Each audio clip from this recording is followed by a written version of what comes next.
Buenas tardes a todos. Me da mucho gusto presentar a ustedes la segunda parte de la sesión 2 de este foro metropolitano, el cual tuvo que hacerse en función del interés que causó el foro en la sesión 2. En esta presentación del foro metropolitano, me da muchísimo gusto que sea el capítulo de Puebla quien lleve la batuta de la presentación por lo siguiente. El capítulo de Puebla es un capítulo con todo respeto para los demás capítulos a los cuales les debo todo el respeto, pero la seriedad con que Fernando Rodríguez Concha ha conducido la academia en Puebla es verdaderamente admirable. Independientemente de eso, tienen un gran grupo de jóvenes trabajando para la academia. Ellos los han llamado los Ateneos, y eso ha tenido un apoyo importantísimo. He tenido la oportunidad de estar en Puebla en un par de ocasiones, en uno de ellos en una universidad, y viendo el interés que tienen los muchachos jóvenes por participar en los eventos de la academia. Le agradezco al presidente del capítulo, Fernando Rodríguez Concha, que estés aquí coordinando a los presentadores, y también le agradezco yo siempre a los dos expresidentes de la academia presentes, el arquitecto Javier Cortés Rocha y el arquitecto Francisco Covarrubias, que estén siempre con nosotros como un órgano asesor de la Junta de Gobierno, porque es verdaderamente importante tener otras opiniones ahora que hemos tenido la oportunidad de tener casi 200 presentaciones en diferentes ámbitos del quehacer arquitectónico a nivel nacional. Les quiero manifestar que el próximo día 9 de marzo tendremos un evento para conmemorar el 120 aniversario del natalicio de Luis Barragán, en donde estamos viendo algo con el capítulo Guadalajara. El día 16 tendremos una junta de méritos del Valle de México, y esto no para. Seguimos activos. Me da muchísimo gusto ver a la secretaria general del capítulo Monterrey, Rena, me da mucho gusto saludarte. Y desde luego, los presidentes del capítulo de San Luis, de Acapulco, de Baja California Sur, Los Cabos, y de Jaime Juárez de Sinaloa, y no omito a nadie, los amigos de Monterrey como Fernando López, y me da también mucho gusto, y lo quiero manifestar así, que un miembro de la Academia Nacional de Arquitectura del Valle de México, Martelena Campos Newman, está siempre con nosotros. Estoy seguro que las ponencias y la presentación de Puebla, también veo a Lolita Dip, qué gusto saludarte, Lolita, a todos los demás. Me da mucho gusto que estén presentes, y le dejo la conducción de la reunión. Creo que va a estar Octavio Flores y ¿quién más? Fernando. Eduardo. Ahorita los van a presentar. Bueno, los presentan ustedes, se me están yendo ahorita algunos, pero los felicito y estoy seguro que va a ser una reunión de mucha calidad. Adelante, Toño Gallardo, por favor. Buenas tardes, sean bienvenidos. Ya sin mayor preámbulo, esta es la sesión 2 bis. Por cuestiones de tiempo y del contenido del foro, se reprogramó el calendario completo. La próxima semana, jueves, continuaremos con el capítulo 3 o la sesión 3. El día de hoy inicia el capítulo Puebla. Le cedo la palabra al arquitecto Fernando Rodríguez, presidente del capítulo, quien hará la presentación de los ponentes el día de hoy. Cuando terminen ellos, se incorporarán del capítulo Guadalajara, con lo que viene indicado en el cartel de difusión, para precisar algunas cosas y metodología que se quedaron pendientes. Adelante. Gracias. Capítulo Puebla. Muchas gracias, Toño. Muchas gracias, Pepe, por tus palabras. Son muy, muy alentadoras. Te lo agradezco de corazón. Y por supuesto a Claudio Sánchez y a Francisco Covarrubias por haber tenido esta idea, esta iniciativa de echar a andar los foros nacionales de metropolización. Este fenómeno es propio también de Puebla y Tlaxcala. Puebla y Tlaxcala es la cuarta metropolización más importante del país. Tenemos 3 millones de habitantes, pero que visualizan un futuro desalentador si no se implementan medidas urgentes que involucren a la sociedad, con los expertos y las autoridades correspondientes. Cabe recordar que Puebla se funda por decreto de la Corona Española como una ciudad de reposo para el largo viaje desde Acapulco hasta Veracruz, y que son las autoridades espirituales de los señoríos de Tlaxcala las encargadas de esta primera labor fundacional en el deshabitado Valle de Cuetlaxcoapa. Nuestras historias a partir de ese momento corren en paralelo, los problemas también. Crecimiento rápido y desmedido, sin tregua para una adecuada planeación, no hay conexión de las partes, periferias depauperizadas, sin seguridad y con muy pocos espacios públicos. Ante este panorama de metropolización y en busca de las mejores soluciones, nuestro capítulo ha organizado 2 foros en años diferentes y con nuestras sesiones mensuales y sobre ese tema, y además está grabado el último de ellos en YouTube a su disposición. El último concluyó apenas en octubre del 2021. Y como ya lo decían antes, tenemos dos ponentes que enseguida presento. Son participantes coyunturales de esos foros realizados aquí en Puebla. El doctor Felipe Eduardo Gutiérrez y Reyes, maestro en restauración de monumentos con mención honorífica de la UNAM, doctor en arquitectura con mención honorífica también de la UNAM, posgrado en planeamiento y financiamiento del territorio en Tel Aviv, Israel, posgrado de ordenamiento del territorio del Instituto de Urbanismo de París, Francia. Coordinador del expediente para la inscripción del Centro Histórico de Puebla en la lista de Patrimonio Mundial UNESCO. Subsecretario de Desarrollo Urbano del Estado de Puebla. Realizó el programa de revitalización del Centro Histórico de Puebla y programas de desarrollo urbano. Coordinador general de la actualización del Plan de Desarrollo de la Zona Metropolitana Puebla-Tlaxcala. Es además académico emérito de la Academia Nacional de Arquitectura. Es director de Gutiérrez Arquitectos, donde ha desarrollado programas y proyectos de planeación y diseño urbano, arquitectura y restauración para instituciones federales, estatales y municipales. Por su parte, el doctor Octavio Flores Hidalgo es consultor y contratista de obra privada y pública, especializado en proyectos urbanos y de desarrollo comunitario. Miembro de la Academia Nacional de Arquitectura, Capítulo Puebla, presidente del Colegio de Arquitectos del Estado de Tlaxcala en 2 periodos, catedrático en la UPAEP 2001 a la fecha en la licenciatura y posgrado de Arquitectura. Profesor invitado de la Universidad Nacional de Colombia. Obtiene el grado de arquitecto con mención honorífica por la UPAEP en 1996 y obtiene la beca Conaculta de jóvenes con trayectoria del gobierno del Estado de Tlaxcala. El último grado obtenido es en el 2015 de doctor en procesos territoriales, región, ciudad, arquitectura y patrimonio por parte de la Facultad de Arquitectura de la Benemérita Universidad Autónoma del Estado de Puebla. Con ustedes nuestros 2 muy apreciados ponentes. Muchas gracias. Muchas gracias, maestro.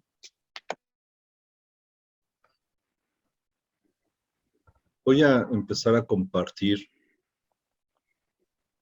esta presentación que tuvimos a bien elaborar el doctor Eduardo Gutiérrez y su servidor, que es una mezcla interesante porque, como se habrán dado cuenta, la gran trayectoria y conocimientos del tema del doctor Eduardo, pues es abundante, ¿no? Y una trayectoria muy importante, y su servidor en parte de la investigación desde el ángulo Puebla-Tlaxcala de mi formación académica y bueno, algunos trabajos también de planeación que se complementan de manera interesante porque son 2 ángulos de ver, ¿no? Que creo que esto es lo que nos está faltando en algunos espacios de reflexión la forma como abordamos la metrópoli. Y entre ello, que ya bien nos introduce el maestro Rodríguez Concha, vamos a tener procesos de transformación del territorio a partir de este modelo de la tradición que vivimos desde la época prehispánica, se mantiene con algunos matices en distintos tiempos, ¿no? Muy agrario, ¿no? Hasta que se dan los procesos de transformación, sustitución de importaciones, etcétera, en los primeros procesos de modernización fuerte, con el establecimiento de la industria motora, IRSA, Volkswagen, Comisión Federal y toda la bola de infraestructura que se va construyendo en nuestro país. Y luego el segundo proceso de modernización que tenemos desde un modelo más neoliberal, con políticas urbanas mucho más fuertes, donde se va la tendencia clara del fortalecimiento de los modelos metropolitanos, con vialidades, corredores, etcétera, hasta llegar al proceso ya consolidado de las metrópolis, que es donde nos encontramos, ¿no? Y que nos encontramos en un marco y en un contexto megalopolitano con respecto al Valle de México, ¿no? Y en una inserción globalizada donde tenemos escalas de gobierno de distintas maneras y procesos de gobernanza en construcción, donde se enfrentan los procesos de competitividad, de servicios, de sustentabilidad, y se generan grandes paradojas porque no lo estamos abordando solo desde una vista del capital, del funcionamiento económico, y nos falta trabajar en algunos momentos la parte social y ambiental que de alguna manera se están ya visualizando. Y entonces, en este proceso que platicaba muy bien maestro Rodríguez Concha, pues hay una historia de dependencia y dominio en el territorio. Podemos ver en el mapa, en la parte superior, ¿no? Cómo se forma la zona metropolitana Tlaxcala-Pisaco, y abajo cómo está conformada la mancha roja grande, abundante, de la Puebla-Tlaxcala, ¿no? Entonces, empieza a ser un proceso de continuos urbanos y de pulverización del territorio, generando los grandes desequilibrios sociales, económicos que se van a dar en estas fronteras de territoriales, ¿no? Y desde el virreinato hasta el siglo XX, el desarrollo de Tlaxcala ha sido resultado de esa influencia y control metropolitano y de la megalópolis. Y a su vez, Puebla consolida como un centro dominante en la región de un sistema productivo y acapara los beneficios del desarrollo industrial. Cabe bien recalcar que Puebla se vuelve el centro dominante, el centro que articula, al cual es de manera radial sus intercambios, cuestión que en Tlaxcala es pulverizada a partir de la idea de señoríos y poblaciones y está repartida de otra manera. Son cosmovisiones y formas de ocupar el territorio de manera distinta y se empiezan a confundir. Doctor Eduardo. Gracias, Octavio.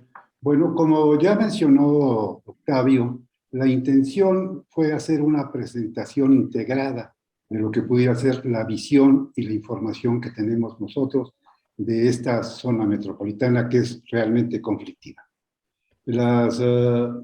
Existen 74 zonas metropolitanas ya delimitadas y reconocidas oficialmente en México, y la zona metropolitana es la cuarta más poblada, y yo diría que no solamente es la más poblada, sino la que tiene niveles de conflicto muy importantes desde el punto de vista jurídico, económico, social, político y geográfico administrativo.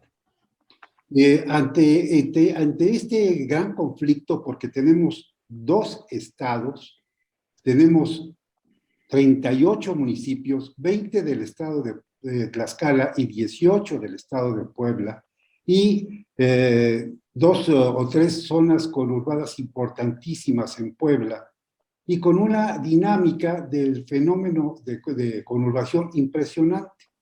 Yo diría que ni son todas las que están, ni están todas las que son.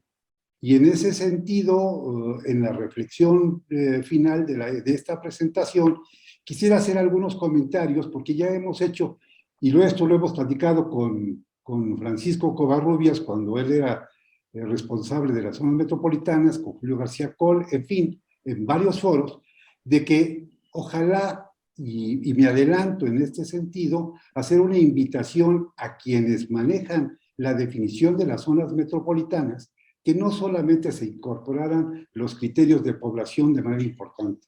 ¿Por qué entran y salen municipios de acuerdo a un mecanismo de migración? Y ese mecanismo de migración definitivamente no es el único elemento que habrá que considerar, porque pues, las relaciones socioeconómicas y las relaciones de trabajo inclusive y la falta de identidad conforman realmente un grave problema.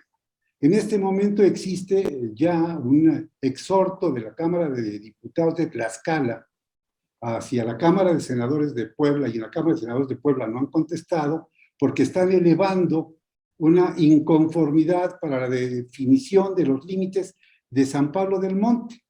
Es un municipio del estado de Tlaxcala, pero yo diría que el 90 y tantos % de la población económicamente activa de este municipio trabaja en Puebla. Y entonces tienen un gran conflicto del manejo de la identidad, porque cuando les preguntan de dónde son, dicen que son de Puebla, pero viven en Tlaxcala. Entonces, realmente, esto es un elemento importante que ya desarrollaremos con mayor detalle en las siguientes láminas. Gracias. Y en ese sentido que señala el doctor, nos permitimos hacer esta comparativa. En la sesión anterior comentaban muy bien que ha crecido en un rango del 80 al 2010 la población en los distintos zonas metropolitanas en un rango muy parecido, casi 2%, 2.5%. Sin embargo, la superficie en la zona metropolitana de Puebla-Tlaxcala se ha incrementado 12.58 veces en ese rango. ¿Qué implica eso?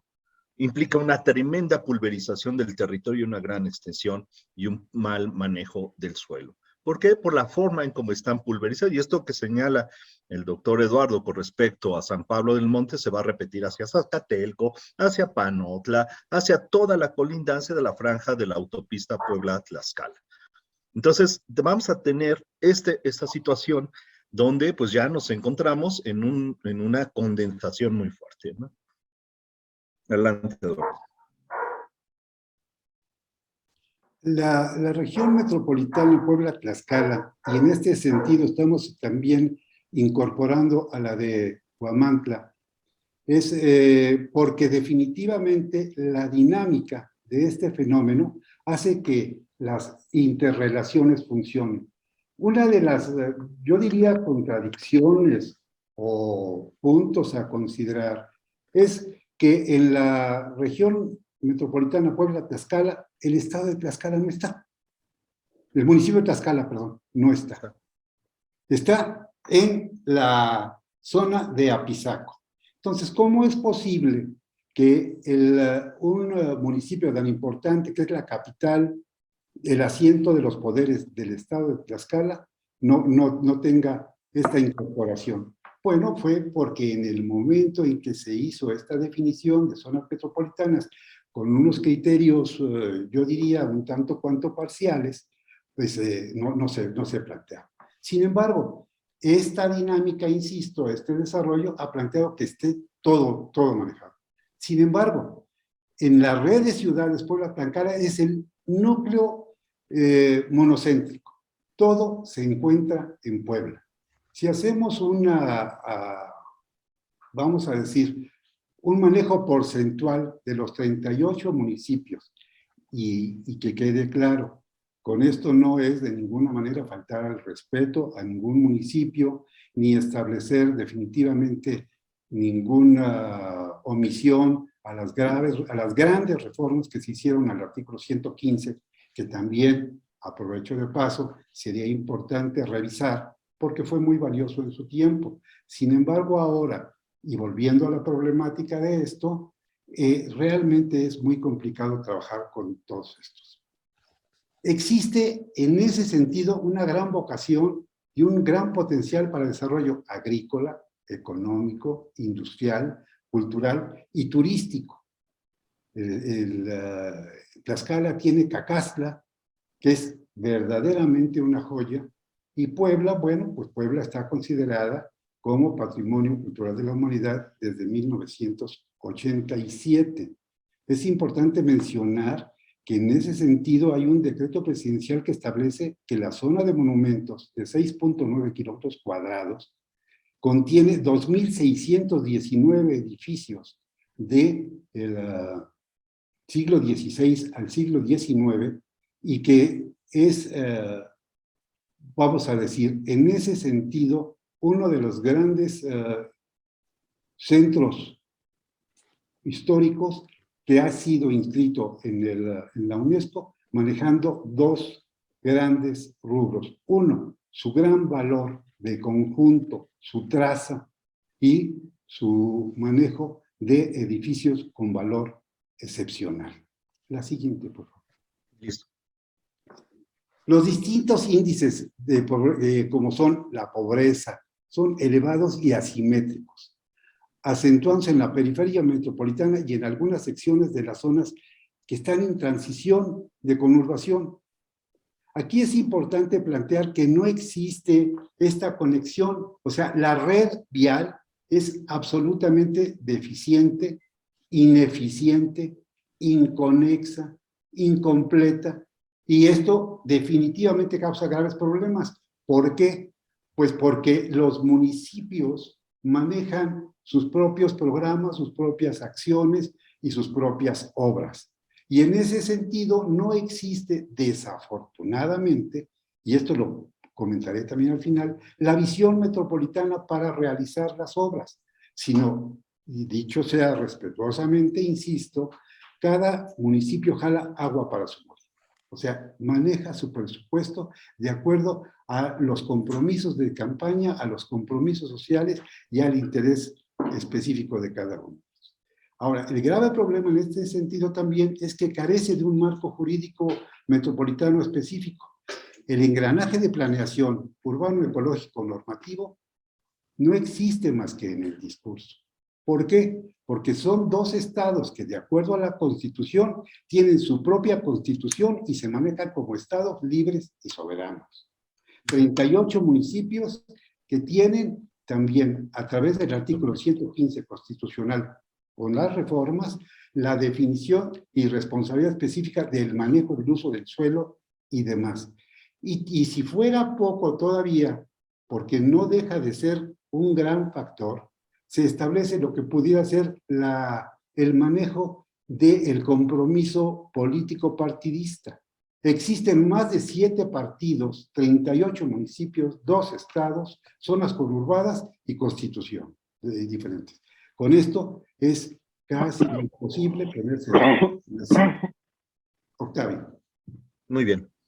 De esto hemos visto cambios muy agresivos a la fecha, estoy hablando del 79 al 2005, de usos de suelo. Casi el 39.46% de esta región se ha transformado. Y se ha concentrado claramente en los desarrollos hacia San Pedro Cholula, San Pablo del Monte, Tetla de Solidaridad, etcétera. Todo ha crecido hacia zona urbana, se ha perdido la zona de pastizal y bueno, esto es una transformación muy agresiva que se ha dado en el territorio.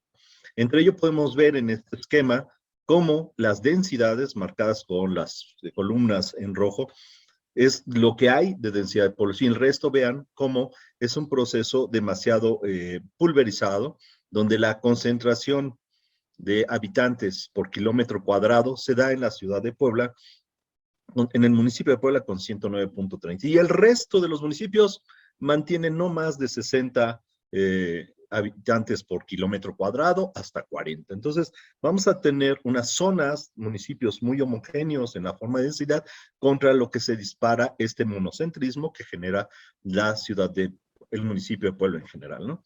Y vamos a ver cómo el territorio estatal en la superficie, en el caso de Puebla, concentra prácticamente toda la dinámica metropolitana de la ciudad de Puebla con respecto al resto que se pulveriza, ¿no?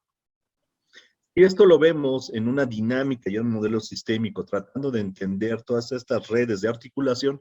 Vamos a ver que la Malinche se va a volver el punto parque, que ya es un parque nacional, alrededor de él se van a generar todas las articulaciones urbanas, ¿no? Hacia Audi, hacia Apizaco, Tlaxcala, Guamantla, y vamos a hacer todo este perímetro, y del otro lado hacia San Martín Texmelucan, y entonces toda esta dinámica empujando hacia lo que viene siendo la megalópolis. país. No tenemos que dejar de perder de vista que estos intercambios que se dan en el valle hacen esta dinámica metropolitana, ¿no? Y entonces está cerrada la competitividad en ofrecer campos atractivos a la inversión, pero sin considerar los impactos ambientales y sociales. Y esta recursividad de dominio de dependencia se va a estar reflejando todo el tiempo. Hay claros espacios de territorios de ganadores y hay otros que se pierden en la dinámica y en el empobrecimiento, con poca participación, como bien decía el doctor Eduardo, pues tiene sus propias normas, sus reglas de juego y no tiene una visión integral, y eso les quita mucha capacidad de respuesta ante estas dinámicas globales que se les escapan de la visión. Y el desarrollo urbano es resultado de una dinámica interna ver su región contra el monocentrismo, ¿no? Entonces, este modelo expansionista se ha mantenido hasta la fecha y no se ha logrado. Pero, ¿qué podemos capitalizar de esto? Porque hay un cierto nivel paradójico. Si nosotros estamos viendo este esquema, vamos a ver que tan solo en índice de marginación, de acuerdo con APO en el 2020, Puebla es muy alto a nivel estatal y Tlaxcala es medio, siendo que Tlaxcala, casi todo el estado, se está convirtiendo en una dinámica metropolitana, ya que ya hablamos de Huamantla, que está hacia lo que viene siendo la zona de Audi, ya hablamos de Tlaxcala-Pizaco, ya hablamos de Puebla-Tlaxcala. Y esto a su vez se perdió con el de Texcoco, que se iba a articular con Calpulalpan. Entonces, el índice de competitividad tan solo estatal del 2018 también ubica a Puebla mucho más arriba que a Tlaxcala de los lugares, 24 y 23, pero sin embargo, en desarrollo urbano está al revés. Tlaxcala se encuentra en un estado medio y Puebla en un nivel bajo. Entonces, realmente ser competitivos está generando posibilidad de tener un alto desarrollo humano. Realmente le estamos apostando bien a esta dinámica económica para mejorar las condiciones de vida de nuestra sociedad. Ahí tenemos mucho todavía trabajo que reflexionar y vamos a ver, por ejemplo, en índice de competitividad urbana, Tlaxcala se encuentra en una media alta y Tlaxcala-Pizaco en una media baja, ¿no? O sea, las dos zonas metropolitanas que están prácticamente articuladas para formar esta región, ¿no? Eduardo. Gracias. La siguiente. Listo. Si continuamos con este proceso y este fenómeno metropolitano, pues vamos a tener un mecanismo de expansión verdaderamente muy grande. No olvidemos que estamos muy cerca de la megalópolis y esto generará realmente problemas muy graves. Entonces, nosotros pensamos que si no existe una entidad metropolitana de gestión responsable de operar, de instrumentar y de dar seguimiento a las políticas, estrategias y programas, y menos aún una mesa de trabajo colaborativo que permita que entre los estados de Puebla y Tlaxcala se logre la siguiente. Se logre establecer mecanismos verdaderamente de trabajo, pues es muy grave el asunto. Estaba leyendo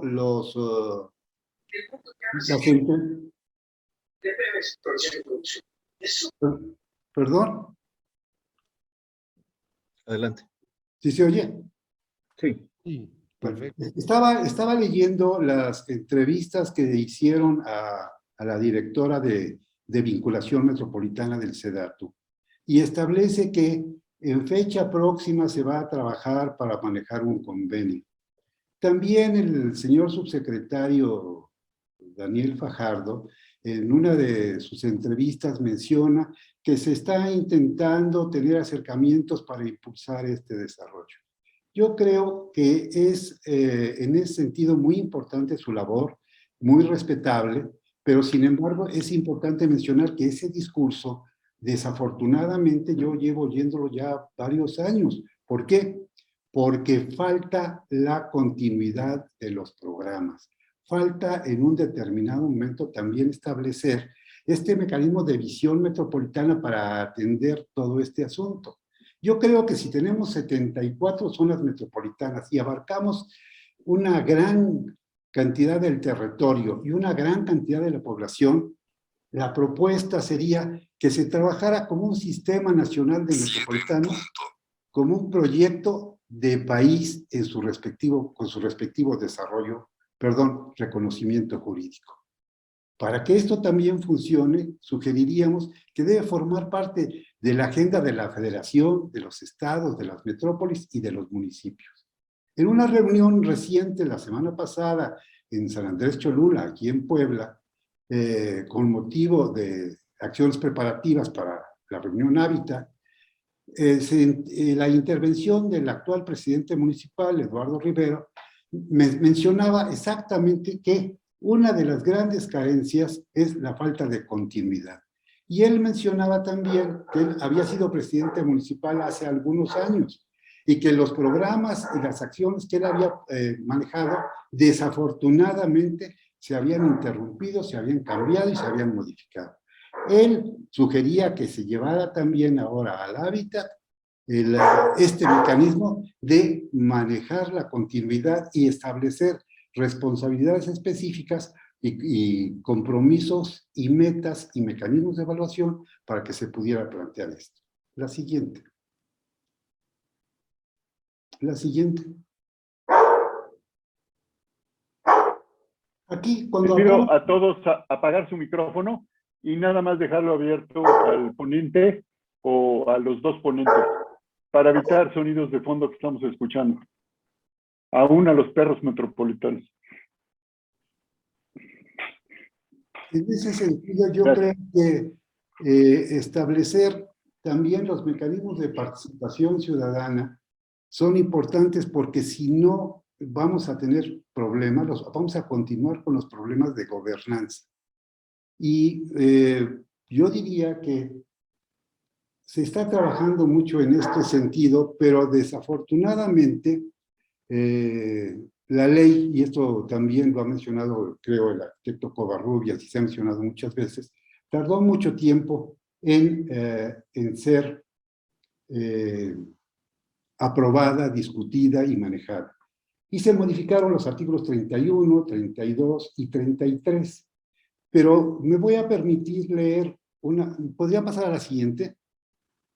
Me voy a permitir leer una fracción del artículo 32, en donde dice: en las zonas metropolitanas, interestatales y conurbaciones interestatales, se constituirá una comisión de ordenamiento que tendrá carácter permanente y será integrada por un representante de cada entidad federativa y de cada municipio que lo integre, así como un representante de la Secretaría, quien lo presidirá. Funcionará como un mecanismo de coordinación institucional y de concertación de acciones e inversiones en los sectores social y privado. Y yo me haría una pregunta. Siguiendo al pie de la letra lo que menciona el artículo 32, en el caso de la zona conurbada Puebla y Tlaxcala, con 2 estados, con 38 municipios, en donde los presidentes municipales son de 6 o 7 partidos diferentes, más un representante, como se menciona ahí. Conciliar las agendas para la reunión, establecer líneas de acción específicas y luego convenir lo que pudiera ser mecanismos de operatividad y seguimiento, creo que es poco menos que imposible. Esto lo hemos estado viendo ya en los últimos 10 años, de los cuales yo diría más, casi 20, en los que hemos visto de cerca esto, no es posible. En ese sentido, la propuesta concreta y específica es: ¿por qué no hacer una simplificación administrativa? ¿Por qué no establecer, si tenemos ya vamos a decir, unas condicionantes de orden jurídica casi inamovibles, como son la Constitución política, la Constitución de los estados y los propios municipios? ¿Por qué no invitar a una reflexión, a una actualización de los criterios específicos y de las reformas a la ley para que esto pudiera ser más operable? No podemos dejar de mencionar que el fenómeno de la conurbación, desde un punto de vista técnico y dentro de una ortodoxia teórica, tenemos que atacarlo desde muchos aspectos. Sin embargo, si no hacemos un proceso pragmático, un tanto cuanto empírico, aprovechando lo que la historia de los últimos 20 años en relación al manejo de las zonas conurbadas nos está diciendo, y en donde el manejo jurídico no lo vamos a poder mover, pero ¿por qué no entonces planteamos una actualización, una modificación, una reforma a los planteamientos de orden administrativo, de orden financiero y de orden técnico y normativo que nos hagan, en ese sentido, tener acciones y resultados más específicos para atender y solucionar los graves problemas de la zona metropolitana? Termino diciendo que, y esto lo he platicado con el arquitecto Covarrubias, creo que sería muy importante también priorizar y jerarquizar lo que serían los problemas. Yo creo que uno de los graves problemas, independientemente del socioeconómico y las relaciones de trabajo y estancia, sería manejar un mecanismo de medio ambiente. Tenemos un volcán compartido, que es la Malinche. ¿Por qué no hacer acciones específicas en la Malinche? Tenemos un grave problema con las aguas altas del río.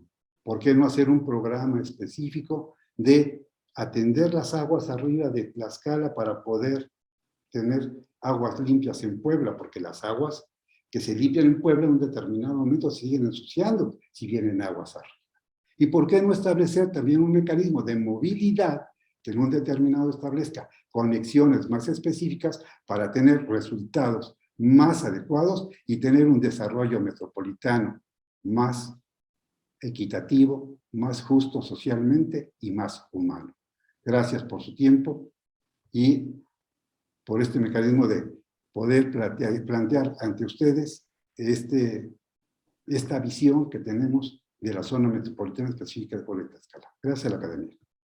Muchas gracias, y como para cierre general, comento que el punto epistémico y de reflexión tiene que cambiar, si no vamos a seguir con los mismos resultados, desde el punto de vista normativo, desde el punto de vista ambiental y social. La parte económica la tenemos muy clara, hemos seguido ese camino y es en la situación en que nos encontramos. Y creo que el aporte que nos hace el doctor Eduardo es fantástico. Muchísimas gracias por su atención. Muchas gracias al capítulo Puebla.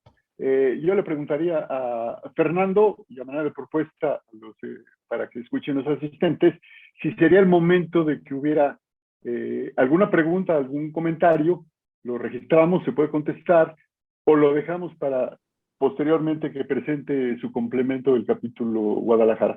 Decídelo tú, Fernando. Sí. Pues si te parece de una vez, Toño, probablemente, si es que ya tienes algunas intervenciones, ¿no? No, lo decía porque como no estaba así detalladamente previsto, pero sí, si quieren lo abrimos para unos 2 o 3 comentarios de acuerdo, iniciales y que puedan contestar los ponentes. eso es. Y algunos otros los dejamos para al término. Perfecto. Si alguien levanta la mano, algunos de los que están aquí en pantalla quiere hacer un comentario, de una vez. Jaime Juárez y después Francisco Covarrubias. Sí, arquitecto Eduardo y Octavio, es lógico que como ustedes lo plantean, la geografía política no coincide con la geografía urbana. Entonces, ¿cuáles son las alternativas? ¿Cuáles son los caminos que tienen para lograr esta conjunción y para lograr esto? Porque ahorita, pues, haz de cuenta que no tenemos una manera de unificar ni criterios, ni acciones, ¿qué es lo que plantean en ese sentido? Gracias.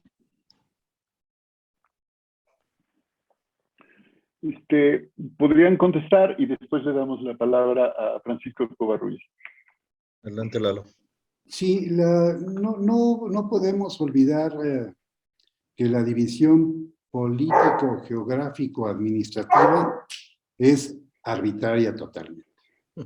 Si nosotros intentamos que esta división arbitraria coincida con criterios técnicos pues estaríamos hablando de otros elementos como serían cuencas, zonas, regiones, subregiones, etc. Y entonces evidentemente existe este enorme divorcio. Si ya tenemos, por decirlo de alguna manera y metafóricamente hablando, estos grilletes que nos da la división política y que en un determinado momento nos definen las autoridades y nos definen las leyes y reglamentos, lo que se tiene que establecer es no comisiones, sino establecer en un determinado momento puntos de acuerdo, pero no marcos, porque si yo mencionara cuántos convenios marcos, para ser más claro, cuántos convenios marcos se han firmado, yo diría que muchos. Y parafraseando a Dante, diría que el camino del infierno está sembrado de buenas intenciones. Sí, aquí yo creo que había que, insisto, pecar de pragmático y decir, existen problemas comunes, problemas conjuntos o problemas resultados de posiciones geográficas, como son las aguas altas y demás. Hagamos el manejo en los 3 niveles de gobierno, pero no solamente bajo un mecanismo de recomendación o normativo, sino estableciendo condicionantes claros para hacerlo. Porque si no, y vuelvo a hacer un mecanismo análogo con todo respeto y con todo comedimiento, suceden lo que son las recomendaciones internacionales, en donde los mecanismos de legislación pues, no permiten que sean aplicables. Y yendo un poco más cercano a nuestro país, pues lo que serían las recomendaciones, en muchos de los casos, no en todos, no generalizo, la recomendación de los derechos humanos. ¿Sí? ¿A qué llevan? A que, pues, pórtense bien, no hagan esto, porque hicieron aquello, estos son los responsables. Yo creo que si verdaderamente planteáramos esto como el mecanismo para ordenar el país, porque todos, no creo que nadie esté en desacuerdo con que uno de los graves problemas del país es la falta de su ordenamiento territorial. ¿Por qué? Pues por las condiciones geográficas, por las condiciones topográficas, en fin, por todo este tipo de cosas. Entonces, ordenémoslo, pero tengamos un instrumento que nos permita armar un rompecabezas con una imagen común, ¿sí? Las partes del rompecabezas son cada una de las zonas metropolitanas con sus diferentes características, dimensiones y condicionamientos. Pero la imagen común de este rompecabezas es la visión que tengamos como proyecto de país y de esa manera establecer mecanismos de políticas públicas, pero políticas públicas en donde la academia creo que puede tener una gran incidencia, que establezcan, que se trabaje en ese sentido y en esa dirección. Yo esto añadiría, Jaime, la importancia de los procesos de transversalidad y de manejo con el trabajo de gobernanza y generar instituciones sociales corresponsales. Es un trabajo de gestión muy fuerte. Hay propuestas en el Congreso, hay propuestas de intenciones de hacer institutos metropolitanos que se han ido abajo por distintas condiciones, pero sí necesitamos fortalecer y ciudadanizar el proceso de planeación, porque lo hemos deshumanizado y lo hemos alejado de la sociedad para su comprensión y su apropiación. Ya lo habíamos visto en la Academia de Puebla, en las discusiones previas, y platicando con Carlos Ortiz de la Academia de Monterrey, o Honorato Carrasco del CAMSAM, pues el manejo del suelo es fundamental y lo hemos perdido, y esos procesos de abandono, de nomadismos que estamos viendo, de proyecto urbano, del trabajo al interior, de la regeneración, no lo estamos haciendo. En términos de regeneración, es fundamental ahora para que realmente estemos viendo de otra manera el territorio. Porque lo estamos dejando que se siga consumiendo y estamos trayendo infraestructura y servicios cada vez más lejos para poder dar atención a nuestra población. Entonces, no estamos trabajando en eso, ni en un metabolismo circular que realmente evite el consumo altísimo de energéticos, de recursos, etcétera. Creo que hay mucho de agenda verde, de condiciones que hay que hacer, pero no lo terminamos de digerir para poder hacer realmente la aplicación.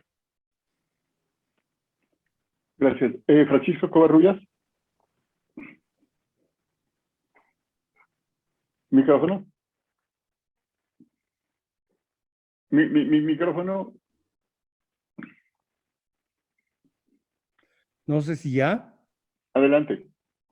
Mira, yo en primer lugar creo que lo que nos plantean Eduardo y Octavio es muy procedente y muy importante. Me parece que esta complejidad de la coordinación entre las unidades político-administrativas es muy delicada y el tema precisamente que nos señalan de los diferentes colores políticos que se plantean es muy importante. Una cuestión que señalaba Eduardo y que me parece muy relevante es esta necesidad de simplificar, pero sobre todo de ver la caracterización y los criterios para cada zona metropolitana. Ya la ley, quizá en algo que no leíste, Eduardo, pero permite que los integrantes determinen la delimitación. O sea, ya CONAPO, INEGI y SEDATU no van a poner camisas de fuerza, sino que la delimitación se va a establecer a través de los criterios que establezcan quienes forman parte de cada una de las unidades. Yo creo que esta complejidad y esta caracterización nos va a ayudar a abrir lo que tú señalas, establecer prioridades. Yo recuerdo algunas sesiones que tuvimos con quienes eran gobernadores respectivamente de Puebla y Tlaxcala, y con la ayuda tuya y de Mauricio, mi querido Eduardo, llegamos a que había 3 prioridades que tú acabas de repetir: la Malinche, el saneamiento del río Atoyac y los problemas de movilidad.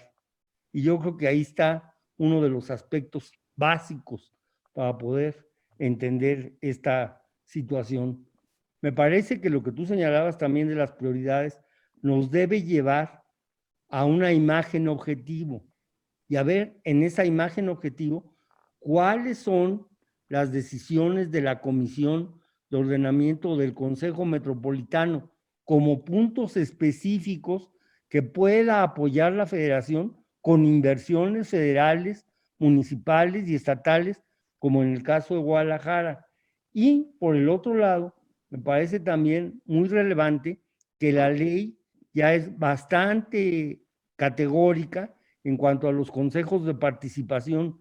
Yo creo que lo que nos es muy complejo instrumentarlos, pero hay esta posibilidad de llevarlos a cabo. Jurídicamente ya están determinados, pero como vamos a ver más adelante, también hay problemas jurídicos que necesitamos superar. Yo los felicito mucho, siento que está muy bien leído y quizá la complejidad, también mi querido Eduardo y Octavio, es la necesidad de esta voluntad política para que se puedan establecer los mecanismos de coordinación y para que se puedan emitir las leyes que corresponden para tener una ley también sobre aspectos metropolitanos en la entidad federativa que regule estos aspectos. Gracias. Bueno, no hay más solicitudes, entonces a continuación le pasaría la palabra a Claudio Sainz para que continúe con la segunda parte de esta segunda sesión, capítulo Guadalajara. Claudio, adelante, bienvenido. Micrófono. Gracias. Ya. Muy buenas tardes, muchas gracias, Antonio. Saludos a Pepe Reigadas, a los distintos compañeros de los capítulos, Pancho Covarrubias y por supuesto los integrantes del comité académico que se está pues ya reuniendo el día de hoy. Entre otros observo a Rena Porcen, a Paco Pérez Arellano, etcétera, y ahí vamos, Juan Faril, por supuesto. El día de hoy y con la con el gusto de que estamos celebrando esta semana el aniversario 480 de la ciudad. Hemos tenido verdaderamente muchas actividades, por eso Lilian Ponce no se encuentra con nosotros. Ella está en este momento en una celebración de los 20 años de que partió don Julio de la Peña, quien ha sido pues uno de los grandes maestros que hemos tenido aquí en la ciudad en temas de arquitectura y de urbanismo, que él decía que el urbanismo era la arquitectura de la ciudad. Era muy linda su expresión. Entonces, tomo la voz para expresar también que este día estamos recordando por parte del capítulo Guadalajara a diversos académicos que han sido pues guía en este tema de la planeación. A veces nos olvidamos de los que nos antecedieron, en este caso desde Ignacio Díaz Morales como fundador del capítulo Guadalajara, junto con el ingeniero Mario Contreras Medellín, que hicieron el primer plan regulador de la ciudad en el siglo XX, y los académicos, además de Áñez, Daniel Vázquez, Fabián Medina, Juan Gil Elizondo, que está en el capítulo Valle de México, pero en realidad pues actúa también acá en Guadalajara, y José Pliego, recién fallecido, como guías en este tema de la planeación. Voy a compartir pantalla para una parte de la presentación que no logramos completar en aquel momento cuando hacíamos pues la presentación del capítulo Guadalajara hace una semana, y que tenía que ver con precisamente los temas de pobreza urbana. Este asunto de la pobreza urbana pues realmente tiene mucho que ver con curiosamente lo que ya platicaba tanto Octavio como Eduardo en el tema de Puebla, y particularmente lo decía Octavio en relación a lo que correspondía a los temas ambientales y sociales que no parecen estarse tomando demasiado en cuenta para los temas metropolitanos. Ciertamente, esta cuestión nos lleva a la reflexión de qué tanto debemos de hacer desde el punto de vista de la academia al respecto de las zonas metropolitanas, y sobre todo en la búsqueda de una política pública que realmente nos lleve a con cuestiones de avance social, y particularmente en esta cuestión de verdaderamente preparar el país para el horizonte del año 2040-2050, donde prácticamente lo que vamos a tener es una limitación ya de lo que es el crecimiento poblacional. Así que en este tema seguimos con la línea de los tres grandes apartados que están dándole estructura al foro: sustentabilidad y paisaje, nuevos entornos para la arquitectura, diagnóstico, pronóstico, propuestas. ¿Por qué trabajar con las personas en condición de pobreza urbana? Sería la pregunta. Es una hipótesis que se plantea desde el hecho de que en Guadalajara metropolitana la proyección tendencial del crecimiento de la mancha urbana es similar a la que estamos viendo en diversas áreas metropolitanas. Lo hemos visto tanto en Monterrey como ahora en Puebla, Tlaxcala, y donde, pues, si hoy por hoy el área metropolitana de Guadalajara tiene 326,546 hectáreas y el 22% está ocupado, y este 22% aloja a 5,300,000 habitantes en promedio, tenemos un 78% del área metropolitana no ocupada por cuestiones urbanas. Sin embargo, en la gran mancha urbana, lo que es sintomático es que la densidad urbana se concentra en las periferias, pero la densidad no es uniforme. Y esta densidad no uniforme implica que por una parte se requiere servir adecuadamente a los pobladores, pero por la otra se encuentran oportunidades de desarrollo que permitirían resolver el problema.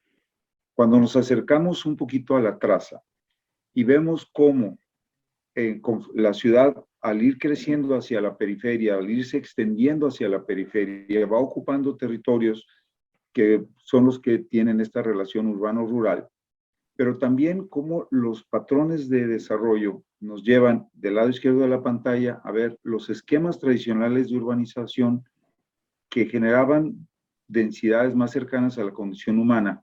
En tanto, las políticas de vivienda de las décadas finales del siglo XX generaron densidades mayores que no han resultado adecuadas y que han generado a su vez un esquema de especulación territorial porque producen grandes ganancias inmobiliarias y por lo tanto encontramos este fenómeno de los vacíos urbanos que producen dispersión, inequidad, altos costos urbanos y problemáticas sociales diversas. ¿Cuáles son las oportunidades que brinda el desarrollo irregular? Aquí vamos a ver un ejercicio prácticamente sobre la misma ventana que mostrábamos antes, donde en ese territorio del municipio de Tonalá, y aquí vemos en este diagrama, en este mapa, todo lo que el municipio de Tonalá tiene vacío, por así decir, en color rojo, y se alcanzan a notar todas las escorrentías que luego bajan hasta el río Santiago en la barranca de Huentitán, Oblatos, y cómo en estas áreas, las fotografías que ustedes están viendo del Arroyo Azul, Loma Dorada, del Arroyo de Osorio, están dentro del recuadro verde, es decir, están en lo que es hoy una zona que podríamos decir urbana-suburbana. Por el lado derecho, podemos observar cómo en el municipio de Tonalá se ha ido ocupando el suelo con urbanización, pero cómo quedan todavía en la parte de abajo del mapa a la derecha oportunidades de rescate ambiental. A su vez, los vacíos intraurbanos están claramente en dos condiciones.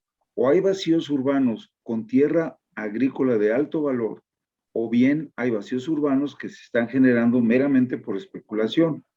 Y en algún momento se hicieron ejercicios en el curso de una maestría para ver qué usos se le podían dar y cómo podríamos estructurar esos vacíos, con el resultado de que toda esa dispersión urbana podía llegarse a estructurar en un sistema de corredores verdes, en parques urbanos o en corredores de uso mixto e industria ligera que asociaran el relleno, por así decir, de los vacíos urbanos con vivienda a zonas de productividad industrial y de servicios para que finalmente se pudiera estructurar el territorio. Esto es, cuando se trabaja con las áreas en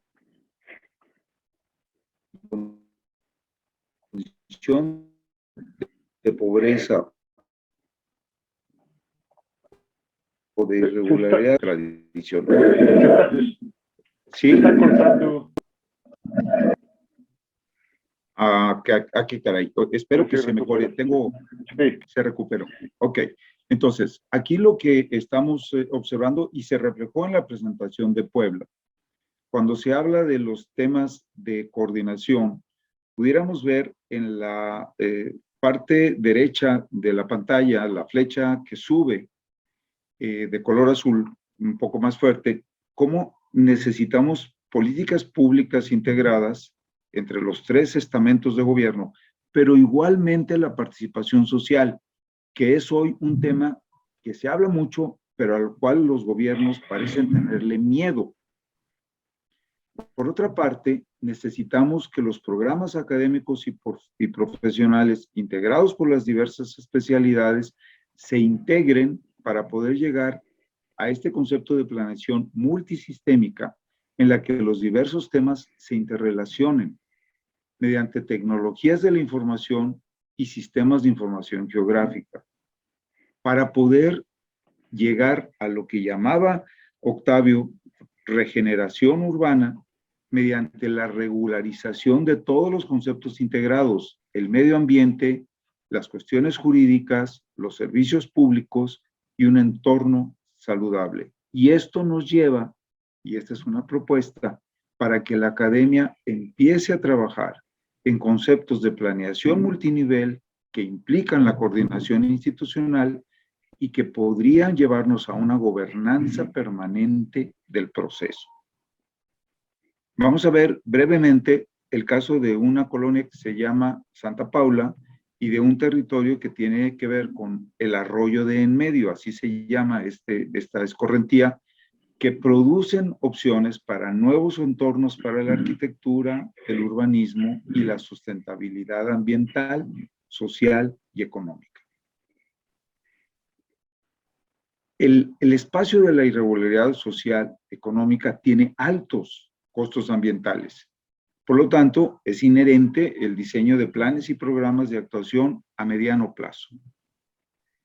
Ese territorio que veíamos en el mapa aéreo, esta es su densidad.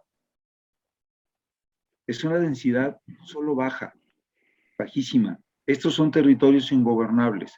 En estos territorios, estimados oyentes, es donde tenemos en Guadalajara las fosas de cadáveres, los escondites de maleantes y donde las autoridades, inclusive la policía, a veces no ingresa a estas zonas.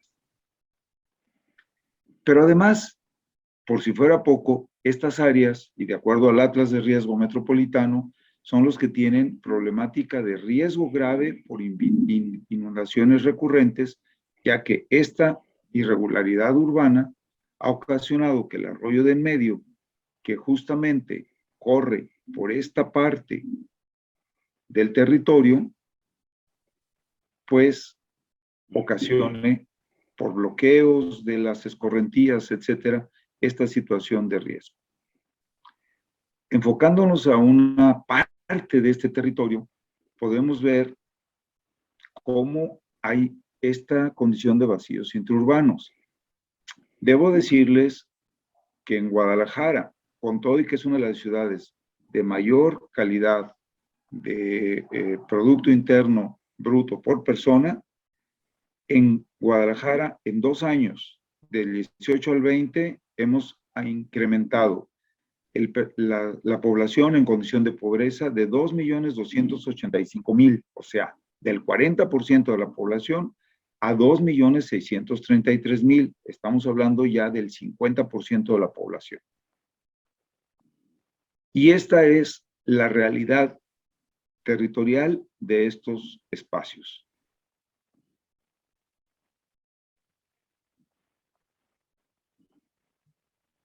Y estas son las condiciones en las cuales se originan los riesgos, pero también son la fuente de las oportunidades. Porque el arroyo del medio pudiera convertirse en el corazón de un esquema de redesarrollo que nos evite este modelo que ocasiona estos bordes y fronteras donde la relación urbano-rural nos lleva a una condición de segregación urbana y donde el modelo de autoconstrucción no acaba por resolver las cuestiones y donde vemos lo que yo llamo el modelo Tonalá, que es justamente el contraste entre las dos formas de hacer ciudad hoy vigentes. Voy a brevísimamente decirles que la historia de Guadalajara en cuanto a medición de pobreza en los 2 últimos años nos ha llevado al crecimiento de la población con disminución de ingresos, al aumento de personas en condición de pobreza extrema y a lo que ya mencioné, que en términos generales la condición de pobreza ha incrementado casi al 50% de los pobladores. Sin embargo, entre cosas que hemos ganado, disminuyó el rezago educativo por un esfuerzo local, pero que la falta de acceso al seguro social aumentó. Y que este tema de la salud realmente está condicionando ya el futuro de los niños y los jóvenes de México. Esto lo estamos viendo claramente en la ciudad de Guadalajara. Estos no son datos de Claudio Sainz o de la academia, estos son datos del Coneval y están siendo verdaderamente escandalosos.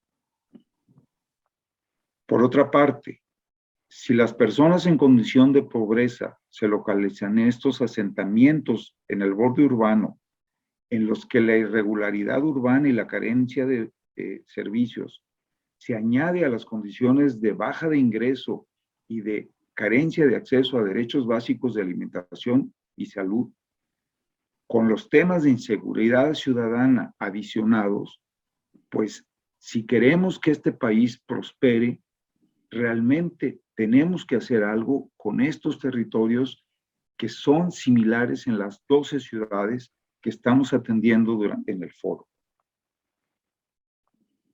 Esta irregularidad urbana, en estos dos mapas, uno que tiene que ver con el Coneval y los rangos de pobreza, y otro en lo que el INEGI está buscando entender, pues nos lleva a que esta falta de oportunidades en un mapa de calor en la ciudad de Guadalajara, si lo asociamos a la densidad poblacional, vemos que la más alta masa de población está donde las menores condiciones de vida existen. Y curiosamente, esto que vemos en Guadalajara, en el mapa de la derecha arriba, se repite en el estado de Jalisco y seguramente se ha de repetir en otros estados, en donde el centro está muy bien, es decir, donde está la ciudad capital, comparado con los municipios de las fronteras o bordes del estado, donde están concentradas las gentes de menor calidad de vida y de menor condición de vida. Por lo tanto, el asunto es, crecer o no crecer, pues eso no está dado ya, estamos creciendo, pero tenemos que crecer en medio de este reto que representa romper los paradigmas. No crecer por el temor de intentarlo no es opción. Y de verdad, el foro nos lleva a cuestionarnos si esto es lo que queremos como futuro próximo. Aquí la presentación, muchas gracias por su atención y estoy a sus órdenes. Gracias, Claudio. Bueno, se abren las intervenciones. Juan Faril. Gracias, buenas noches. Primero que nada, felicitar a los capítulos de Puebla y Guadalajara por su exposición, muy completas, muy bien estudiadas. Pero yo quiero dejar dos reflexiones. Hablaba Eduardo Gutiérrez de un proyecto de país y hablaba Claudio de la planeación multisistémica. Vamos a suponer que mediante esta planeación multisistémica hacemos un proyecto de país. Vamos a suponer. Y yo les pregunto, las principales obras que se están llevando a cabo en este momento en el país, las más cuantiosas, las más importantes para nuestro gobierno, que democráticamente hemos puesto al mando, ¿en qué plan de ordenamiento y en qué plan de desarrollo urbano están? Están en un plan de desarrollo del actual gobierno, pero ¿en qué plan de desarrollo urbano y ordenamiento territorial están? No están. Entonces, y no es por echar abajo el esfuerzo, es para que enfoquemos el gran esfuerzo que estamos haciendo hacia dónde va. ¿En dónde vamos a concluir? Si lo que decimos, planeamos, plasmamos y se hace oficial, finalmente no importa, no importa. ¿Y saben qué? Al más del 50% de este país no le importa. Tenemos que cambiar el enfoque y esto va con otra cosa que dijeron muy cierta, la falta de continuidad en programas, ¿sí?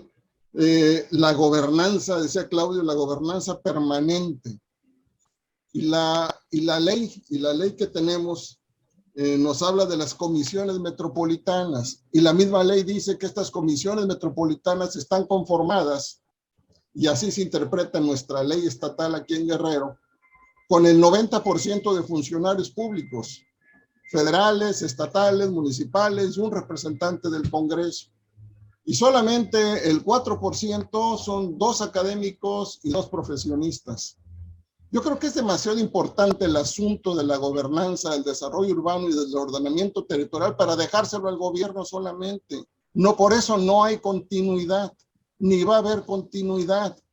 Si nosotros no tomamos la batuta con interés de veras y desinterés económico particular de cada uno de nosotros, que está muy difícil, la gobernanza no se va a dar, porque cada quien ve para su santo, como lo dijeron en el caso de Guadalajara. Cada municipio ve lo que les toca. ¿Por qué la mayoría de los municipios tienen su plan metropolitano? Porque había un recurso, aspiramos al recurso, se acabó el recurso y ahora yo creo que está muy bien lo que estamos haciendo y es un ejercicio excelente. Lo que yo digo y quiero dejar en la mesa, veamos hacia dónde enfocamos todo este esfuerzo, porque finalmente con un manotazo hacen un lado toda la labor de planeación técnica, administrativa, científica que estamos haciendo y hacen lo que quieren. Y ya no se vale. Tenemos que ser responsables nosotros de estas decisiones. Gracias. Gracias, Juan. Pidió la palabra Octavio Flores y después Valentín Martínez. Sí, entiendo la preocupación de Juan y con mucha razón. O sea, tú puedes tener todo un marco normativo maravilloso, pero si no se evalúa, no se le da seguimiento, no hay una condición de ciudadanizarlo, de darle ese seguimiento desde la gobernanza y las instituciones, incluso las académicas, no nada más nosotros, sino las instituciones universitarias, no va a llegar a ningún lado, va a seguir letra muerta en muchas ocasiones. Y tiene que ver también que no hay un modo o no hay los dientes para sancionar al que no lo aplica, ni para sancionar al que la diseñó mal, porque también hay que ser honestos, que hay muchos planeadores que planean de una manera bastante mala y en una inconsciencia de lo que se da bajo ciertos niveles de interés que ya se han mencionado, que es parte de la perversión. Y creo que el esfuerzo que nos hace reflexión, Claudio, se me hace fantástico. O sea, si vamos a ver estos esfuerzos multinivel, vamos a poder incorporar muchos otros sectores en el trabajo y no a los gurús especialistas que creen dominar el conocimiento. Y eso ya lo decía Iracheta, o sea, el territorio se ha pulverizado tal que tenemos suficiente suelo urbano al interior de las ciudades para los próximos 20, 30 años sin ningún problema. Pero no estamos apostando a la regeneración del territorio, ni a la redensificación, ni a trabajos de proyectos urbanos al interior desde lo local para impactar hacia lo global. Y creo que en eso estamos muy lentos en poder invertir en esos proyectos comunitarios, mucho más al centro, mucho más a ocupar y evitar esto que señala Claudio de la pulverización del territorio. Entonces, ya tenemos ideas de ciudades compactas, de 15 minutos, etc. Las metrópolis eso no funciona, pero sí tenemos claridad en que ciertos sectores, colonias, es el modelo donde hay que empezar a trabajar en la parte local, ¿no? Y recuperar esa idea de barrio, de socialización, de integración y ejercicios muy fuertes y sobre todo esta parte de la sanción y evaluación de los procesos de planeación. Y ahí es donde no tenemos casi dientes, ¿no? Es donde estamos perdidos. Se vuelve la planeación solamente para dictaminar usos de suelo y justificar cambios de ocupación.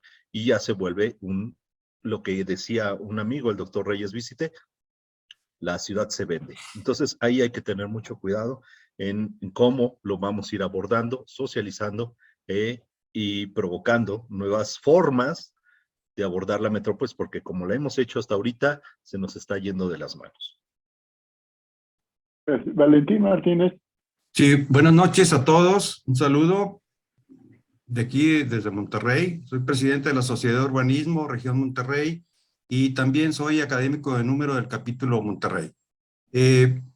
Quiero comentar al respecto de lo que hablaba Claudio Sáenz.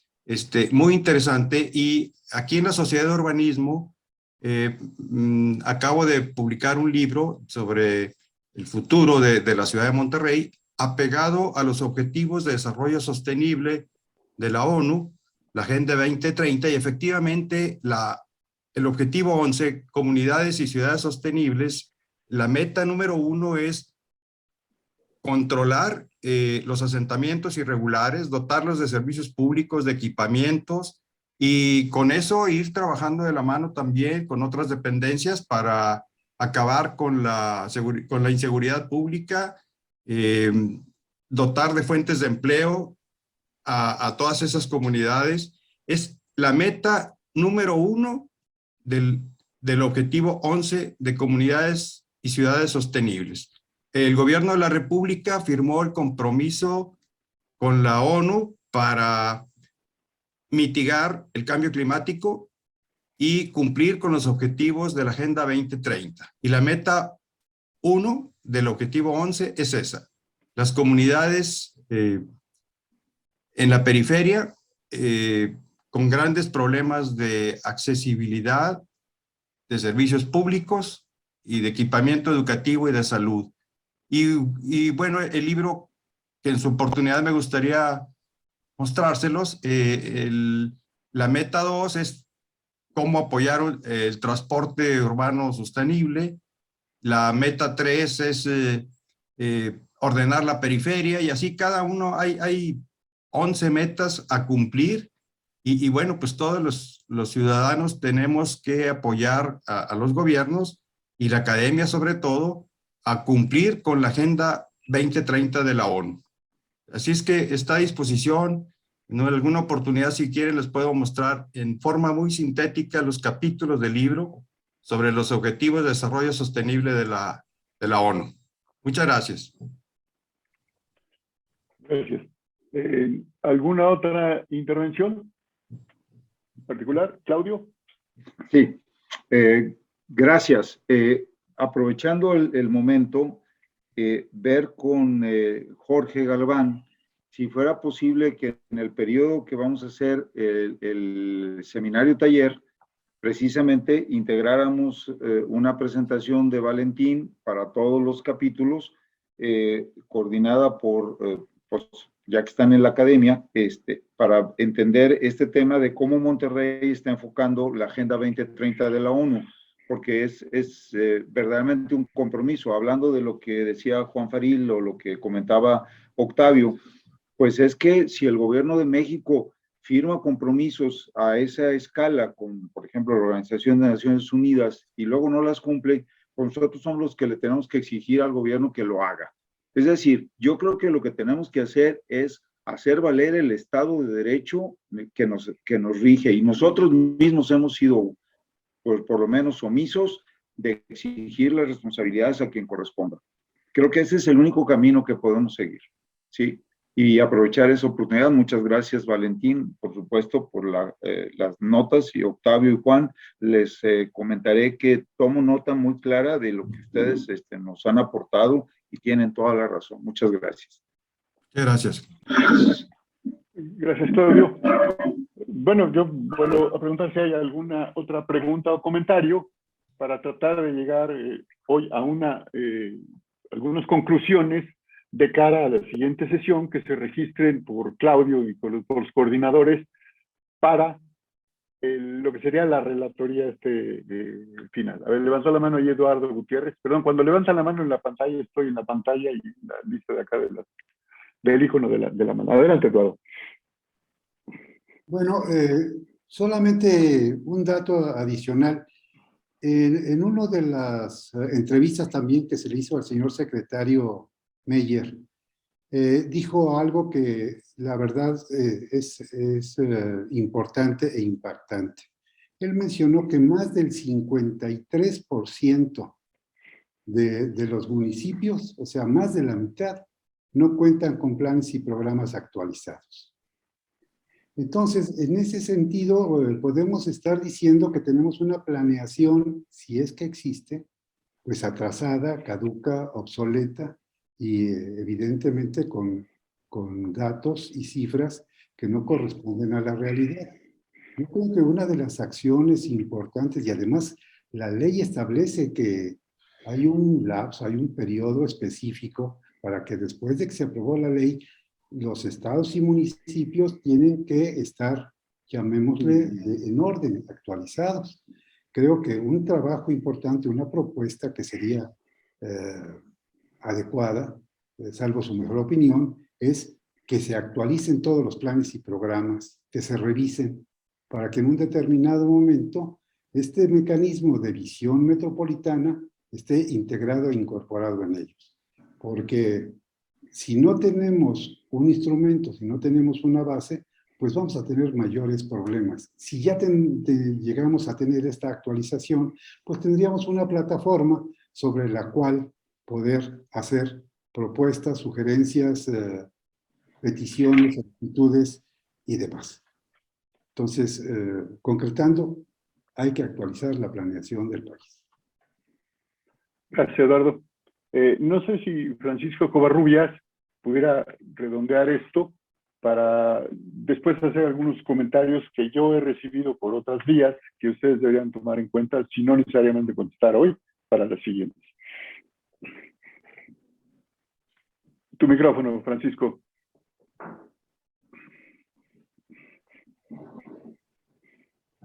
Yo creo que se han dicho cosas muy valiosas que nos llevan a reflexión, sobre todo en cuanto a estas prioridades de las zonas metropolitanas, vinculadas básicamente con el ordenamiento territorial, pero enmarcado por el medio ambiente y cómo necesitamos que este ordenamiento atienda por una parte a la infraestructura, atienda a la movilidad, atienda a las centralidades y fundamentalmente a los aspectos como el agua potable o el alcantarillado que un municipio por sí mismo difícilmente puede atender.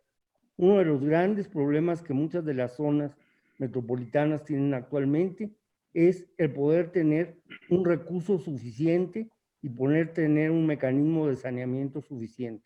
Entra otra vez lo ambiental, lo de las CDS, ODS, que comentaba Valentín, pero ahora también con una gran presión, lo del cambio climático, el cual en gran parte las metrópolis son culpables de esa circunstancia.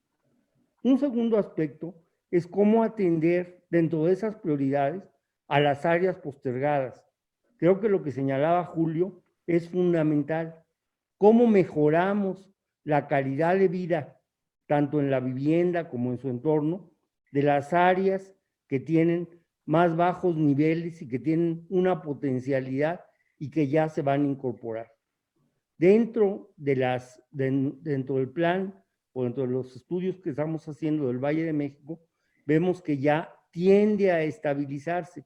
Eso ayudará, pero sí requerimos de una infraestructura congruente con los usos primarios del suelo y necesitamos, como se señalaba, de planes a nivel municipal que sean congruentes con los metropolitanos y viceversa. Yo les quiero decir que en el caso del programa metropolitano de Toluca, que alguna vez nos tocó atender, partimos de considerar algunos elementos estructurales básicos y de los planes municipales que ya estaban hechos. Es decir, fuimos de abajo hacia arriba y eso ayudó mucho a poder integrar inclusive el sistema de movilidad. La otra cuestión que yo quisiera señalar es esta necesidad de que estos procesos territoriales se crucen, territoriales ambientales, urbanos, se crucen con los aspectos sociales del bienestar, de la equidad y con los aspectos económicos.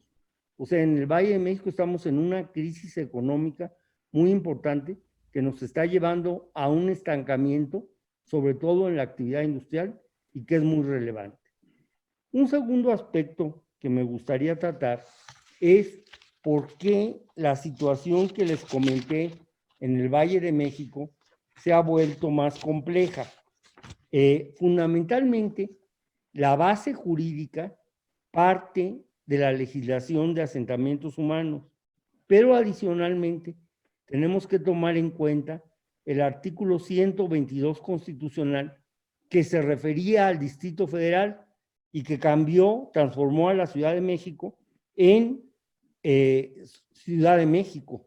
O sea, pasó de Distrito Federal a Ciudad de México con un Congreso propio. Y esto dio lugar a que en el artículo 122 se señalara la necesidad de una ley de coordinación metropolitana.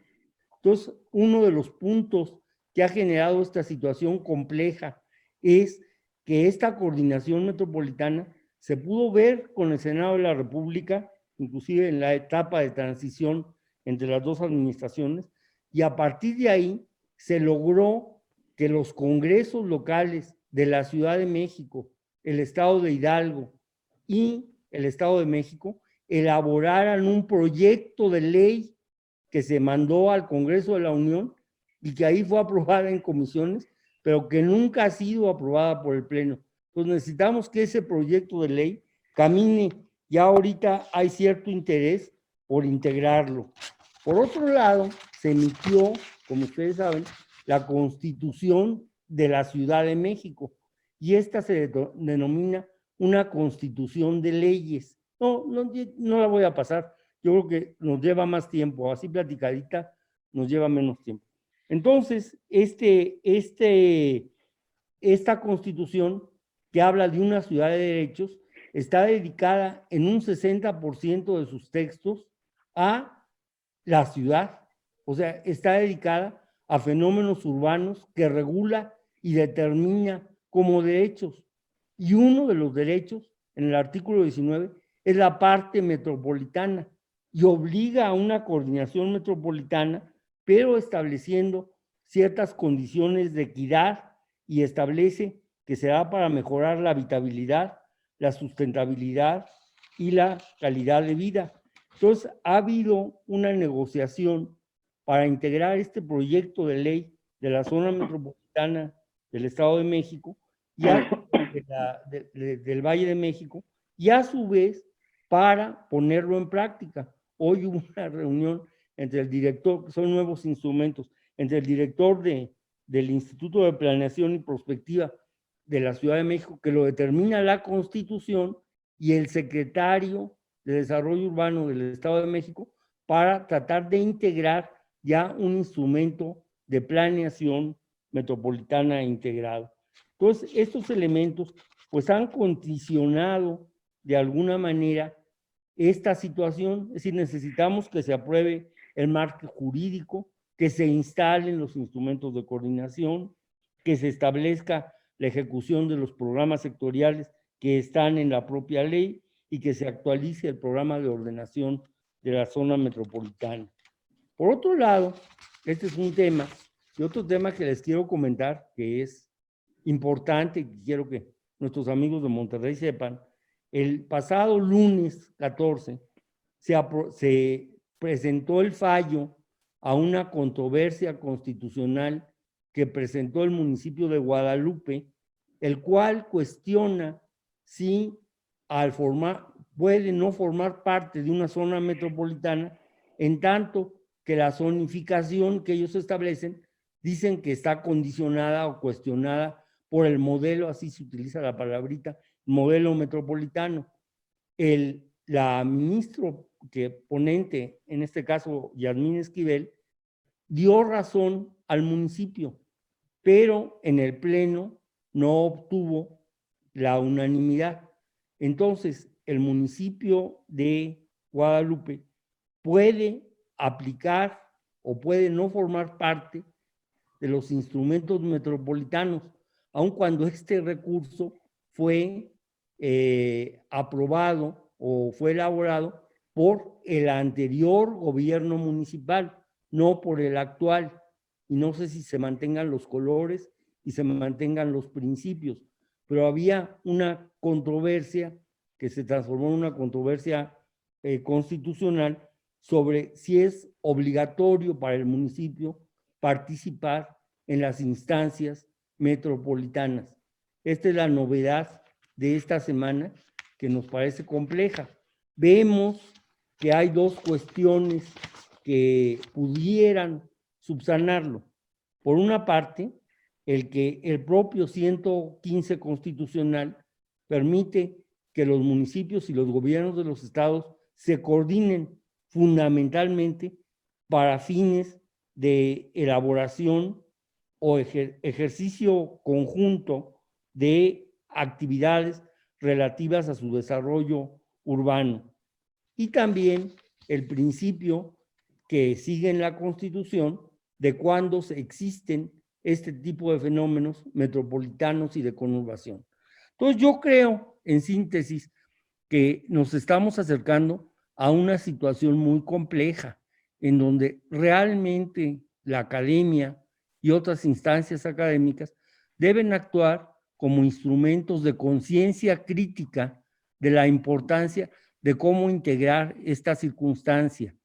Hay una respuesta a lo que planteaba Octavio Flores Hidalgo en relación al que se hizo un programa en la administración pasada y que se concluyó en esta, que se habla de la Estrategia Nacional de Ordenamiento Territorial, pero como decía también Eduardo Gutiérrez, existe un sistema de zonas metropolitanas que puede y debe depurarse y que es el que constituye con las comunicaciones la base de la estructura del país y que necesitamos, como se señalaba, darle una vigencia para que estos nuevos instrumentos nos ayuden a encaminar estos fenómenos.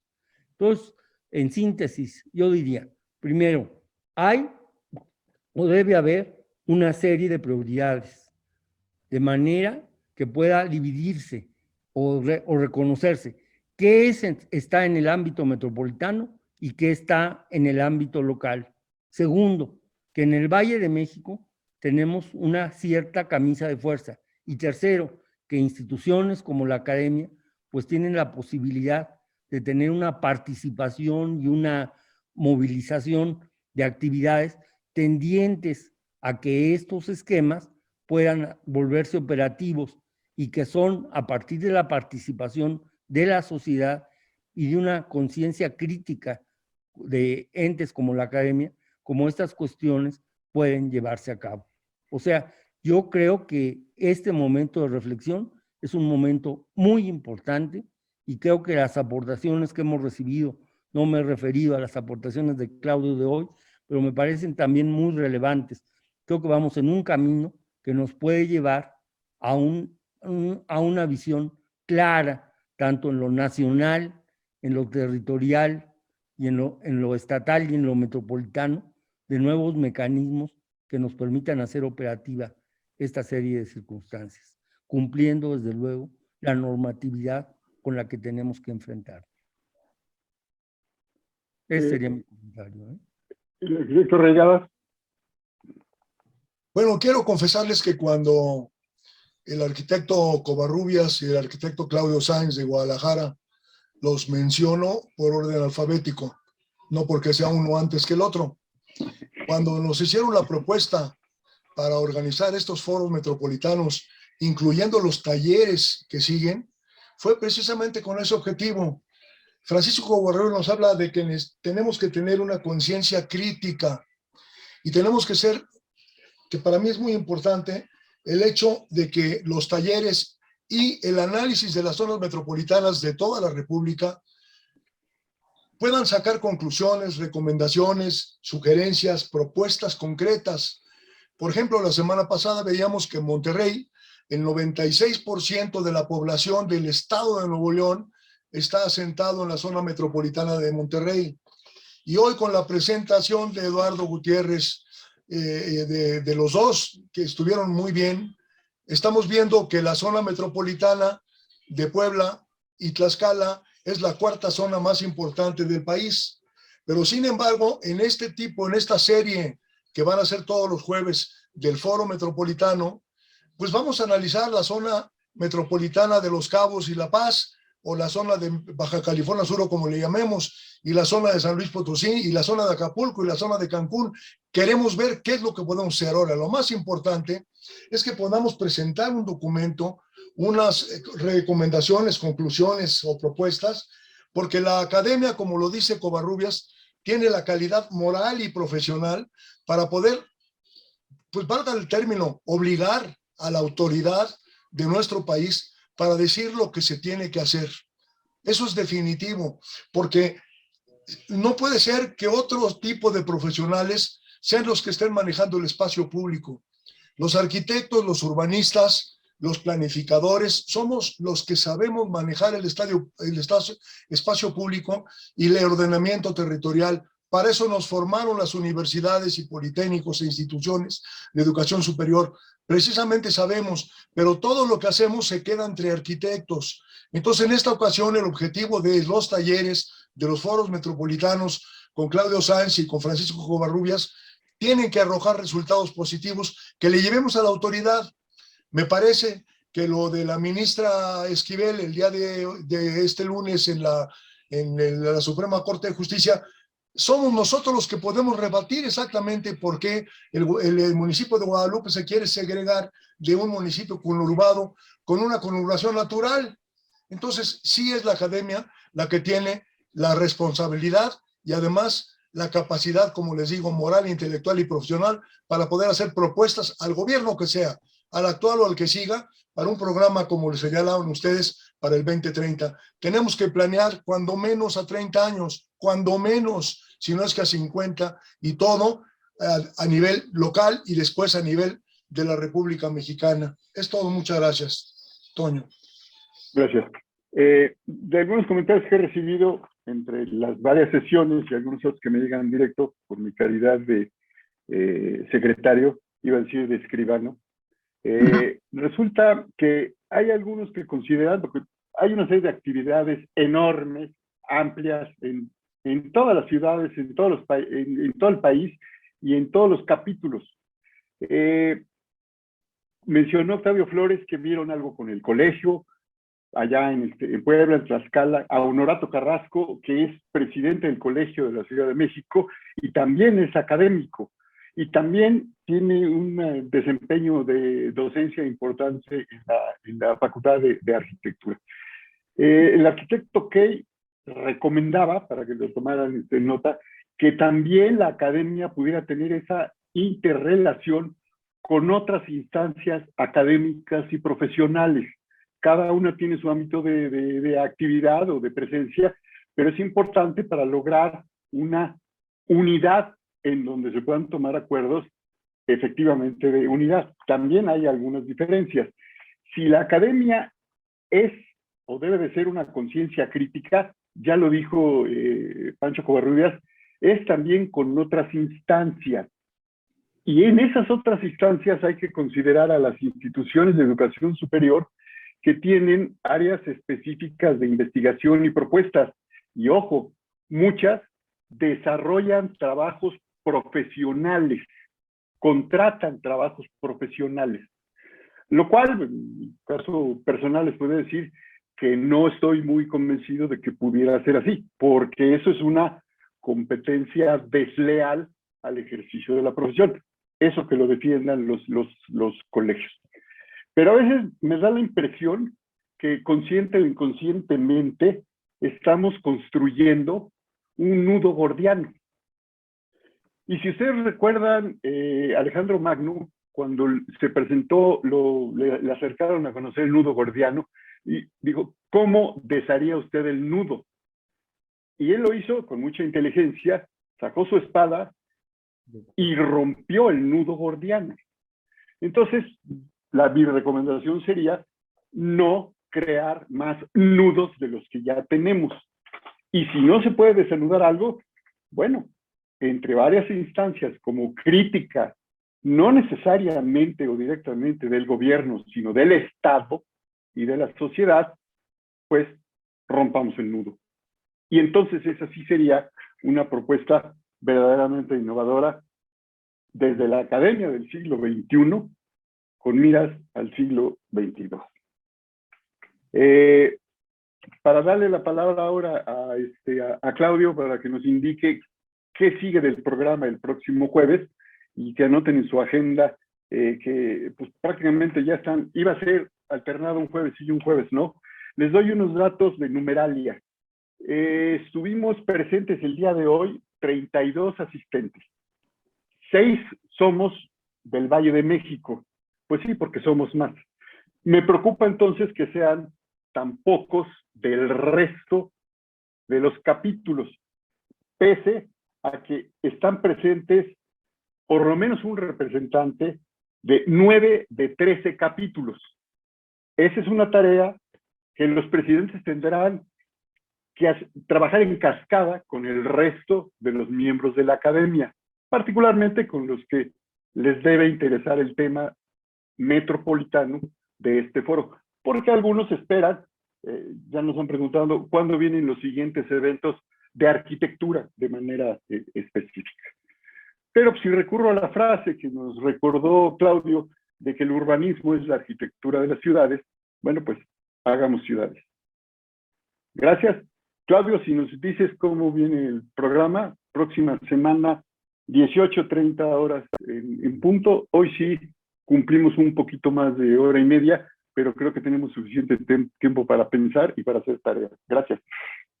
Bueno, muchas gracias, Antonio, compañeros. Simplemente recordar que el próximo jueves 24 de febrero estaremos presenciando y compartiendo con los compañeros del capítulo Querétaro y del capítulo San Luis Potosí las presentaciones de sus ciudades metropolitanas. Y la siguiente semana estaríamos trabajando con los capítulos de Morelos y de Culiacán. Esto nos lleva, pues, desde luego, a ir desarrollando, como dijo Pepe, las conferencias en forma semanal todos los jueves, agradeciendo aquí, como siempre, el apoyo irrestricto que hemos recibido de parte de la Junta de Gobierno y de Pepe Reigadas y de Antonio Gallardo. Entonces, el 24 estaríamos trabajando con Querétaro y San Luis Potosí. Ya iniciamos, me da mucho gusto poder mencionar la estructuración del grupo que estará redactando las conclusiones preliminares de esta etapa del foro, que incluye compañeros de Monterrey, de Acapulco, de Guadalajara, de Valle de México, por lo pronto, y seguiremos trabajando con los demás capítulos para que podamos estructurar este grupo de tarea. En cuanto a la articulación con otras instituciones, les comento, esto ya ha platicado también por ahí con Junta de Gobierno, resulta que está presente el día de hoy entre el grupo de escuchas Juan Armando Duarte. Él participa en la Academia de Ingeniería del capítulo Jalisco y como tal está integrado con la Sociedad Mexicana de Ingenieros y Arquitectos. Y esta relación que se está logrando a través de Jalisco, pues complementa la increíble asociación que ha logrado el capítulo Valle de México y la Academia Nacional con la Sociedad de Ingenieros y Arquitectos, que motivó el otorgamiento del Premio Nacional de Arquitectura a Fray Gabriel Chávez de la Mora. Creo que estamos caminando por una ruta distinta y creo, sin lugar a dudas, Juan Faril, que por este camino, tarde que temprano, vamos a tener que llegar a que seamos escuchados como la conciencia crítica en el campo del ordenamiento territorial de México y en la formulación de un proyecto de nación que hoy por hoy no contamos. Gracias. Gracias, Claudio. Otra recomendación más operativa. Yo sé que a algunos les podría costar un poco de trabajo, pero cuando yo volteo a ver la lista de participantes, algunos están con su nombre completo y correcto. Eso lo pueden hacer si señalan ahí en su pantalla el renombrar. Les voy a poner un ejemplo. Si ven antes aquí, yo soy como Antonio Gallardo, pero yo mismo puedo modificar mi nombre y hoy, bueno, soy el mismo, Toño Gallardo. Todos me conocen como Toño, a sus órdenes. Pero, por ejemplo, no sé quién es, ¿sí? Huawei 86, es algún teléfono, pero no sé quién es, ¿sí? Y eso lo pueden modificar y después para otro Zoom lo pueden dejar como anónimo. Eso nos ayuda también a identificarnos. Y bueno, agradezco el mensaje de Octavio y bueno, seguiremos colaborando con ustedes. Si no hay más, pues que dé cierre de esta sesión el arquitecto Reigadas y nos vemos el próximo jueves a la misma hora por el mismo canal. Nada más agradecerles a Claudio Sáenz a Francisco Covarrubias por el amor que le han puesto a este tipo de eventos, agradecerle a Fernando Rodríguez Concha, la organización y la invitación a Eduardo Gutiérrez y a Octavio Flores. Me da mucho gusto, como lo dije al principio, lo digo después, el capítulo Puebla es de los más serios, no por quitarle seriedad ni a Juan Fariel en Acapulco, ni a Jaime Juárez en Sinaloa, ni a ninguno, pero lo que hemos visto ha sido muy importante y muy productivo. Gracias Francisco Covarrubias, gracias Jaime, gracias Claudio, y a todos ustedes, gracias por su presencia y nos vemos el jueves que entra a las 6:30. Gracias Octavio, gracias Eduardo por estar con nosotros. Gracias, buenas noches. Buenas noches a todos.